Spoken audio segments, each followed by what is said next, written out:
Friends మొత్తానికైతే iPhone 17 series అయితే launch అయిపోయాయి. ఐఫోన్ 16 వాడే వాళ్ళు 17కి అప్గ్రేడ్ అవ్వచ్చా? లేదు మేము కొత్త ఫోన్ కొందాం అనుకుంటున్నాం, ఐఫోన్ 16 కొనాలా 17 కొనాలా? 16 చాలా తక్కువ ప్రైస్కి వస్తుంది, మా బడ్జెట్ తక్కువ ఉంది, ఏ ఫోన్ కొనాలి, 16 కొనాలా 17 కొనాలా? ఈ డౌట్ అయితే ప్రతి ఒక్కరిలో అయితే ఉంటుంది. ఈ వీడియోలో అయితే ఐఫోన్ 17లో కొత్తగా తీసుకొచ్చిన హ్యూజ్ అప్గ్రేడ్స్ ఏంటో చెప్తాను. తర్వాత మీరైతే డిసైడ్ అయితే అవ్వచ్చు. ఫస్ట్ అయితే వీడియోని ఒక లైక్ చేయండి. ఐఫోన్ 17లో ఈసారి డిస్ప్లే సైజ్ అయితే పెరిగింది. ఐఫోన్ 16లో 6.1 ఇంచెస్ డిస్ప్లే సైజ్ ఉంటే ఐఫోన్ 17లో 6.3 ఇంచెస్కి అయితే తీసుకొచ్చారు. అలాగే రిఫ్రెష్ రేట్ కూడా మారింది. మనకి ఐఫోన్ 16లో 60 Hz వరకే రిఫ్రెష్ రేట్ ఉండేది. ఐఫోన్ 17లో 120 Hz రిఫ్రెష్ రేట్ తీసుకొచ్చారు. ఇది ప్రోమోషన్ డిస్ప్లే LTPO ప్యానల్. మనకి 1 Hz నుంచి 120 Hz వరకు మనం చేసే పనిని బట్టి ఆటోమేటిక్గా అదే అడ్జస్ట్ చేసుకుంటుంది. 3000 nits పీక్ బ్రైట్నెస్ అయితే తీసుకొచ్చారు. ఈసారి డిస్ప్లేలో మాత్రం ఐఫోన్ 17లో హ్యూజ్ అప్గ్రేడ్ అని చెప్పొచ్చు. ఇంకొక అప్గ్రేడ్ చూసుకుంటే మనకి స్టోరేజ్ దగ్గర అప్గ్రేడ్ అయితే అయింది.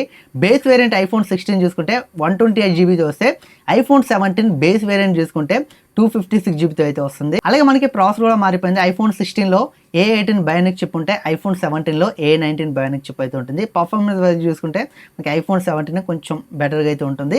ఇక నెక్స్ట్ మనం కెమెరా డిపార్ట్మెంట్లోకి వెళ్తే ఐఫోన్ 17లో 2 48 మెగాపిక్సెల్ కెమెరాస్ అయితే ఉంటాయి. ఫ్యూజన్ కెమెరా యూస్ చేశారు. ఐఫోన్ 16లో ఒకటి 48 మెగాపిక్సెల్, అలాగే 12 megapixel ultra wide angle camera అయితే ఉంటుంది. కానీ ఐఫోన్ 17లో మాత్రం 2 48 మెగాపిక్సెల్లే. ఒకటి 48 మెగాపిక్సెల్ మెయిన్ కెమెరా, రెండో camera 48 megapixel ultra wide angle camera.